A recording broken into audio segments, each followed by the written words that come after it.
Hello, welcome to the first lesson on EU law, and this is all about the institutions of the EU. It's really important for two reasons. The first is that this is a very good way to understand what the EU actually is, but it's also important because it helps us to consider what the EU ought to be, and each EU institution is underpinned by a certain vision of what the EU should be judged by. I'll start off with the three institutions which are used in the legislative procedure. The first is the Commission. Now, this is a group of experts who are entirely unelected. Each member state sends one commissioner, and the role of the Commission is mainly to write laws, to design the actual laws that other institutions will pass. Now, the logic here is that if you get the best experts, they will create the laws which will improve the lives of citizens the most. Indeed, the Commission is apolitical on purpose. The hope is that by being apolitical, the Commission can stop thinking about short-term concerns which might win over voters but be bad in the long run. Now, this institution is based on the idea that we should judge the EU not on votes, because the Commission is entirely unelected, but we should judge the EU based on the quality of its laws and the consequences which the EU is able to bring about. The problem with using this benchmark, of course, is that, for one, people care about voting. It's more than just a throwaway thing. And secondly, perhaps more importantly, now that the EU deals with really quite contentious issues, is that who's to say what is a good consequence? Is it the case that a climate change law which results in thousands of job losses is a positive thing or a negative thing? This is ultimately a political consideration. Now, the Commission writes the laws. It's now for the European Parliament and the Council of Ministers to pass the laws. So starting with the European Parliament then, the European Parliament has 751 directly elected MEPs, and these are elected during the European elections. Now, the number of MEPs per country varies, and it disproportionately favours smaller countries. For example, Italy has some 60 million citizens, but only has about 73 MEPs. Contrast this with Malta, who have 460,000 citizens and 5 MEPs. We can see that the purpose of the EP, at least in some part, is to ensure that smaller nations are represented and their voice isn't lost among larger nations. The rationale here is quite clear and quite basic. It's that the European Parliament should represent the views of the European citizens. And the idea of legitimacy is the same one that we see in member states on the national level. So here, the EP represents the idea that Europe should be pushed by democratic elections, and that what matters for the legitimacy of Europe is elections.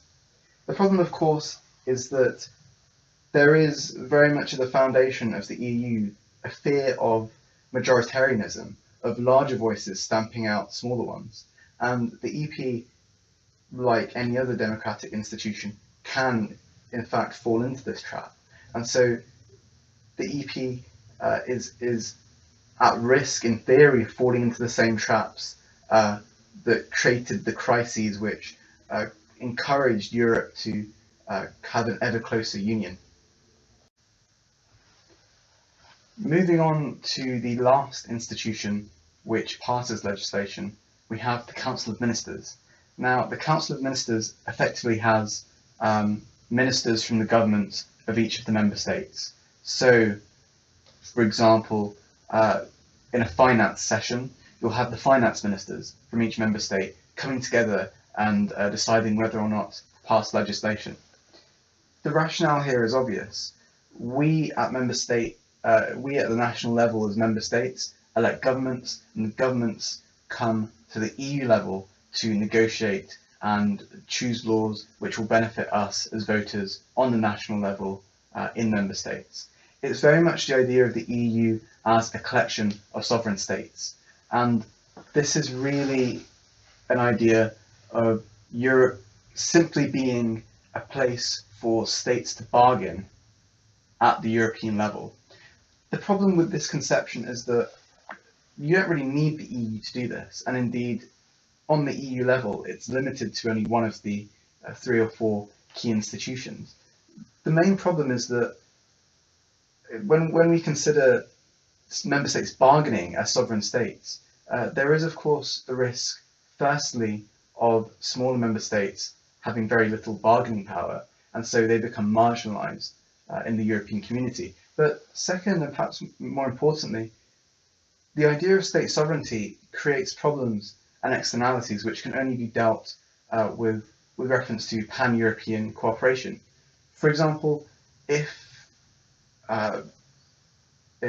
France decides to build a nuclear reactor on its border with Belgium, there is nothing stopping them from doing so, even though it may well be the case that toxic waste flows into Belgian rivers. So the point is that maybe the EU needs to be about more than just states bargaining. Maybe it needs to be about pan-European cooperation. Now, this rationale is also shared by the fourth institution, which does not have a direct role in the legislative procedure, but rather has a role in setting the trend and the political tone of what the EU ought to do. And this final institution is called the European Council. So the European Council and the Council of Ministers are distinct and separate. However, they, as I say, have largely the same rationale. So the European Council is a collection of heads of state and government from each of the member states. They usually meet around 4 times a year. And their role is to discuss the key political issues of the day and say, look, Commission, or look, EU, this is what we want you to do. This is the problem that you want us to solve. Now, historically, we now see the European Council take a more active role in control in setting the agenda for the EU. And this can be explained in some part by the EU now dealing with very serious, very constitutionally sensitive issues. For example, austerity in Greece, the migrant crisis. These are issues which need some sort of political clout. And so it makes sense from a political perspective to have heads of state and government being the ones setting the agenda. And again, this is the rationale which underpins the Council of Ministers. Europe as a collection of individual separate sovereign states coming together and negotiating to some extent in their own interest, but hopefully reaching some sort of pan-European consensus. So here, in exploring the different institutions of the EU, we see that there are a variety of different ways that we can see the EU as operating. We can see it as a problem-solving institution which is meant to be apolitical, or we can see it as an institution for bringing power from the people up to an institution which can get things done. So very much being swayed and controlled by democratic votes. Or third and finally, we can see it as a collection of individual separate sovereign states who retain their own bargaining and decision-making power, but using the EU as a mechanism to negotiate and reach a better settlement for their individual national citizens. And logically, it follows that whichever vision of the EU we take on, we're ultimately measuring its success by different yardsticks. For example, it doesn't really matter that nobody cares about European elections if we say that the role of the EU is to get things done. Ultimately, it doesn't matter how great the EU competition law is if we think, as Democrats, the EU should not be pursuing competition law at all. Maybe we think that the EU should not be inherently neoliberal, and we think that other theories and ideas should be able to influence its lawmaking process.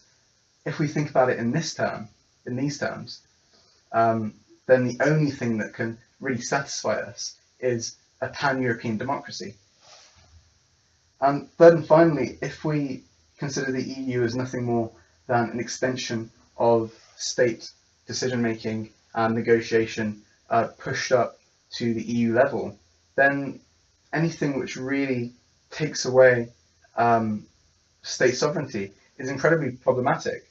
But then equally, we are left in a situation where smaller member states don't have very much clout at all. And so I would encourage you, when you read and learn about the EU, try and consider which yardstick you're using and whether or not you can be satisfied by the EU using this yardstick that you've chosen. If you like the video, I would encourage you to like it. I'll post a picture of this and some notes in the description, and I hope to see you again next time.